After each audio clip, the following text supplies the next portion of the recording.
कांग्रेस के paper leak mafia ने यहां के लाखों युवाओं का भविष्य बर्बाद कर दिया है। राजस्थान का युवा इंसाफ मांग रहा है। चुनाव के समय बेरोजगारी भत्ते का वादा करने वाली कांग्रेस ने यहां के युवाओं को पेपर लीक माफिया के हवाले कर दिया। ऐसे हर पेपर लीक माफिया के खिलाफ बीजेपी सरकार सख्त से सख्त कार्रवाई करेगी। आप याद रखिएगा, बीजेपी आएगी, राजस्थान में रोजगार लाएगी। भाजपा आएगी, राजस्थान में पेपर माफिया को मिटाएगी।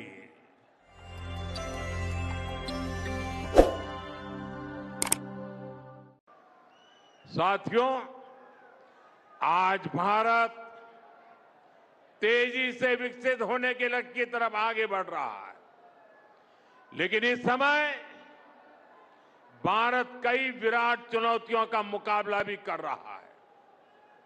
साथियों, कोरोना काल के दौरान ही दुनिया सप्लाई चेन के बहुत बड़े संकट से गिर गई थी। कोविड के बाद यूक्रेन में युद्ध शुरू हो गया, उसने दुनिया की परेशानियां और बढ़ा दी। फूड, फ्यूल, फर्टिलाइजर, इन तीनों चीजों पर गंभीर प्रभाव पड़ा। बीते 5-6 वर्षों में इस संकट से निपटने के लिए हमारी सरकार निरंतर प्रयास कर रही है। आपको याद होगा, उस समय और आज भी फर्टिलाइजर की एक एक बोरी दुनिया में 3-3 हजार रुपये में बिक रही थी। एक बोरी का 3,000 रुपया। कितना? आप बताएंगे एक बोरी का कितना?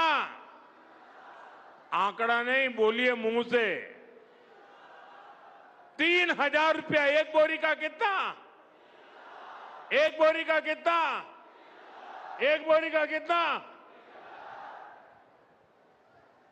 और भारत के किसानों को वही खाद की बोरी 300 से भी कम रुपये में दी जा रही है। 3,000 के सामने 300 रुपये में। सप्लाई चेन की इन मुश्किलों के बीच पिछले 2 महीने से हमारे पड़ोस में ही इतना बड़ा युद्ध चल रहा है। इसका असर पूरी दुनिया पर पड़ा है और भारत पर तो और भी गंभीर असर हुआ है। साथियों, भारत के पास बड़े बड़े तेल के कुएं नहीं है। हमें अपनी जरूरत का पेट्रोल, डीजल, गैस, ये सब बहुत बड़ी मात्रा में दुनिया के दूसरे देशों से, बाहर से मंगाना पड़ता है। युद्ध की वजह से पूरी दुनिया में पेट्रोल, डीजल, गैस और फर्टिलाइजर के दाम बहुत अधिक बढ़ चुके हैं, आसमान को भी पार कर गए हैं। अड़ोस पड़ोस में देशों में क्या हाल है वो तो अखबारों में आता है। भारत सरकार इस युद्ध के पिछले 2 महीनों से देशवासियों को इस संकट से बचाने के लिए लगातार प्रयास कर रही है। नागरिकों पर बोझ न पड़े, इसके लिए सरकार सारा बोझ सरकार खुद अपने कंधे पर उठा रही है। लेकिन साथियों, जब सप्लाई चेन पर संकट लगातार बना रहे तो हम कितने भी उपाय कर लें, मुश्किलें बढ़ती ही जाती है। इसलिए अब देश को सर्वोपरि रखते हुए, मां भारती को सर्वोपरि रखते हुए हमें एकजुट होकर के लड़ना होगा। हमें याद रखना है, देश के लिए मरना ही सिर्फ देशभक्ति नहीं होती है, देश के लिए जीना और देश के प्रति अपने कर्तव्यों को निभाना, वो भी देशभक्ति होती है। इसलिए वैश्विक संकट के इस समय में हमें कर्तव्यों को सर्वोपरि रखते हुए कुछ संकल्प लेने होंगे और उन संकल्पों को पूरे समर्पण भाव से पूरा करना होगा। जैसे एक बड़ा संकल्प है पेट्रोल डीजल का संयम से इस्तेमाल करना। साथियों, हमें पेट्रोल डीजल का उपयोग कम करना होगा। शहरों में जहां मेट्रो है वहां हम तय करें कि हम मेट्रो का ही उपयोग करेंगे, ज्यादा से ज्यादा मेट्रो में ही जाएंगे। अगर कार में ही जाना जरूरी है तो फिर कार पूल करने का प्रयास करें और भी लोगों को साथ बिठा लें। अगर हमें कहीं सामान भेजना हो तो कोशिश करनी है कि वह ज्यादा से ज्यादा रेलवे गुड्स के जो ट्रेन होती है, रेलवे की सर्विसेज से भेजें, ताकि इलेक्ट्रिक रेलवे होने के कारण पेट्रोल डीजल की जरूरत नहीं पड़ती है।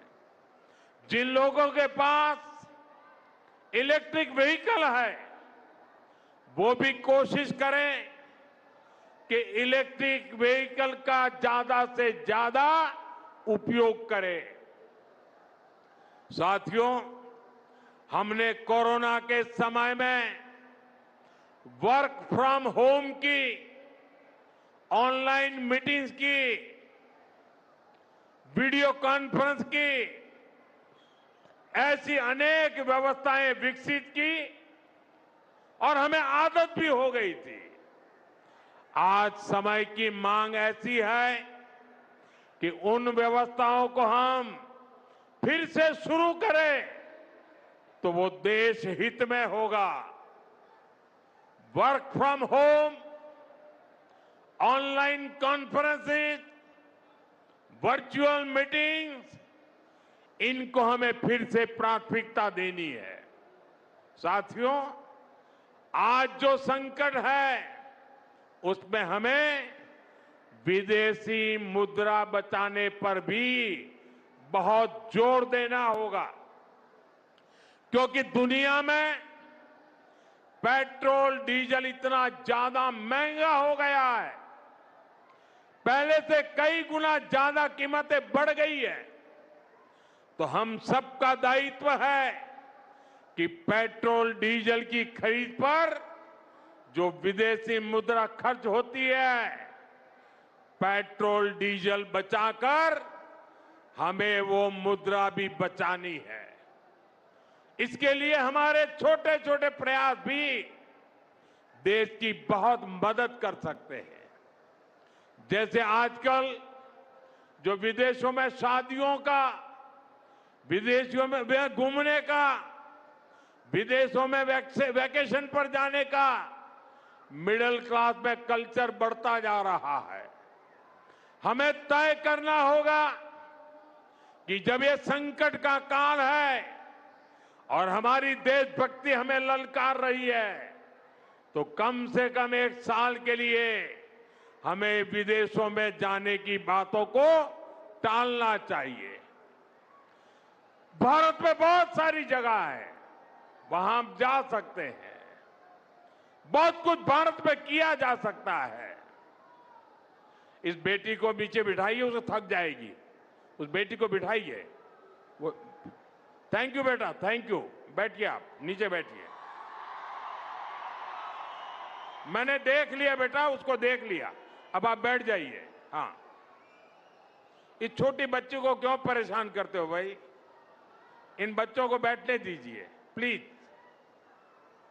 बच्चों को परेशान मत कीजिए जी। साथियों, हमें विदेशी मुद्रा बचाने के जो भी रास्ते हम लोग अपना सकते हैं, हमें बचाना होगा। साथियों, गोल्ड यानी सोने की खरीद एक और पहलू है जिसमें विदेशी मुद्रा बहुत अधिक खर्च होती है। एक जमाना था जब संकट आता था, कोई युद्ध होता था, तो लोग देश हित में सोना दान दे देते थे। आज दान की जरूरत नहीं है, लेकिन देश हित में हमको ये तय करना पड़ेगा कि साल भर तक घर में कोई भी फंक्शन हो, कोई भी कार्यक्रम हो, हम सोने के गहने नहीं खरीदेंगे, सोना नहीं खरीदेंगे। विदेशी मुद्रा बचाने के लिए हमारी देशभक्ति हमें चुनौती दे रही है और हमें इस चुनौती को स्वीकार करते हुए विदेशी मुद्रा को बचाना होगा। साथियों, ये समय एक और बड़े सबक का भी है।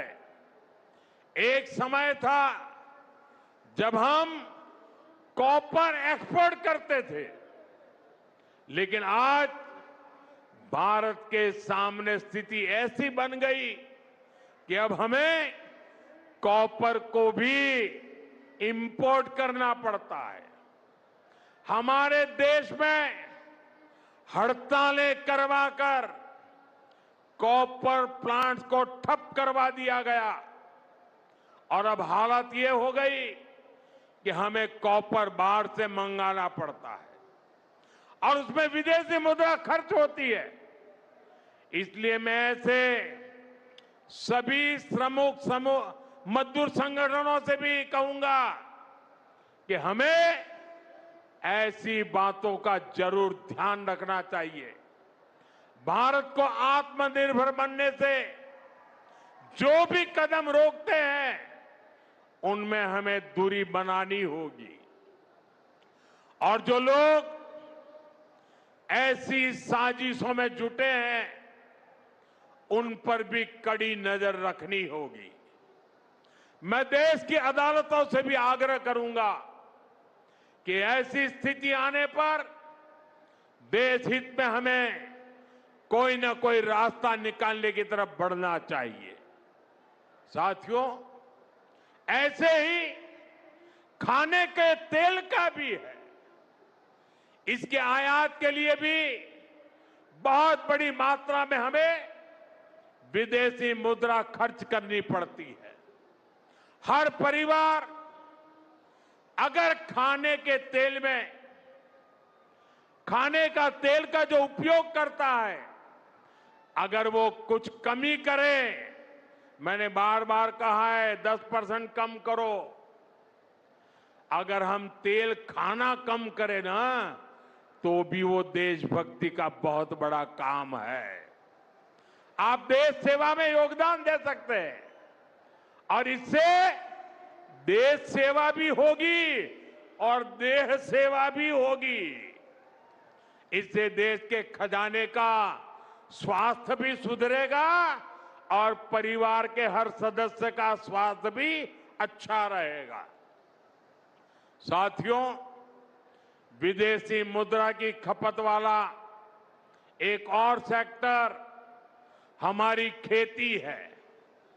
हम बहुत बड़ी मात्रा में बाहर से केमिकल फर्टिलाइजर इंपोर्ट करते हैं। केमिकल फर्टिलाइजर खेती के कारण हमारी धरती मां को बहुत पीड़ा हो रही है। हमारे खेत बर्बाद हो रहे हैं। अगर आज हम अपने खेत को नहीं बचाएंगे तो भविष्य में फसलों पर भी खतरा आ जाएगा। इसलिए बहुत जरूरी है कि हम केमिकल फर्टिलाइजर की खपत 25%, 30%, 40%, 50% उसको घटाए, आधी कर दें और हम उसके साथ साथ नेचुरल फार्मिंग की तरफ बढ़े। हम फर्टिलाइजर का उपयोग कम करके विदेशी मुद्रा भी बचा सकते हैं और साथ साथ अपने खेत को बचा सकते हैं, हमारी ये धरती मां को बचा सकते हैं। और यह हमें करना ही होगा। आज वैश्विक संकटों से जो चुनौतियां आई है, हमें उन चुनौतियों को परास्त करना होगा। साथियों, भारत सरकार खेतों में डीजल पंप की जगह सोलर पंप की योजना चला रही है।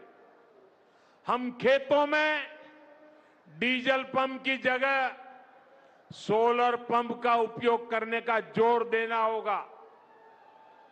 मैं कोविड काल में भी आग्रह करता था कि हम स्थानीय चीजें खरीदें, वोकल फॉर लोकल के मंत्र को लेकर चले। हम मेड इन इंडिया चीजें खरीदकर भी विदेशी मुद्रा बचा सकते हैं और हमारे देश में स्थानीय उत्पादन की कोई कमी नहीं है। चाहे जूते हो, पर्स हो, बैग हो, हमें स्वदेशी पर बल देना चाहिए। और मैं ये नहीं कह रहा कि जो आपके पास विदेशी चीजें खरीदी हुई है, विदेशी ब्रांड की है, उनको जाकर के फेंक दो, ऐसा मैं नहीं कह रहा हूं। लेकिन मेरा आग्रह है कि नए विदेशी प्रोडक्ट हमें नहीं खरीदने चाहिए। और वाकई हमें कई बार अंदाजा तक नहीं होता कि रोजमर्रा की कितनी सारी चीजें विदेशी है जो हम ऐसे ही यूज कर रहे हैं।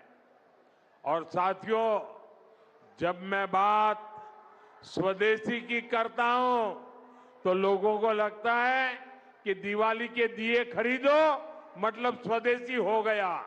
ये तो भ्रम फैलाने वाली बातें हैं। इससे सफलता नहीं मिलती है। हमें घर के उपयोग में आने वाले सामान की लिस्ट बनानी है। देखना चाहिए कितनी विदेशी चीजें घुस गई है, पता ही नहीं है। कैंची हो, कंघी हो, छोटी छोटी चीजें, टूथपिन, टूथब्रश, कितना सारा सामान विदेश से हमारे घर में घुस गया है। फिर इस लिस्ट से हमें हो सके उतना जल्दी स्वदेशी में बदलना चाहिए। साथियों, ये बातें सिर्फ एक सरकार, एक दल, एक व्यक्ति की नहीं है। ये बीजेपी का भी मुद्दा नहीं है, ये देश का मुद्दा है।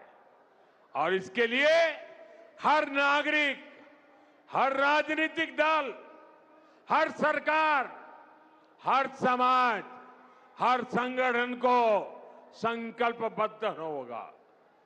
मैं मीडिया के साथियों से भी देश हित में आगे आने के लिए आग्रह करूंगा।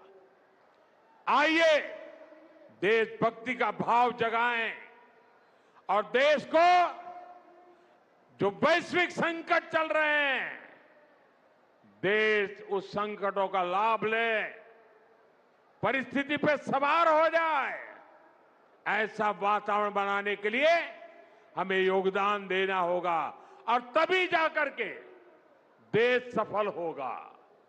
ऐसे संकल्प जब हर नागरिक पूरी ईमानदारी से सिद्ध करेगा तो भारत हर संकट में जरूर विजयी होगा।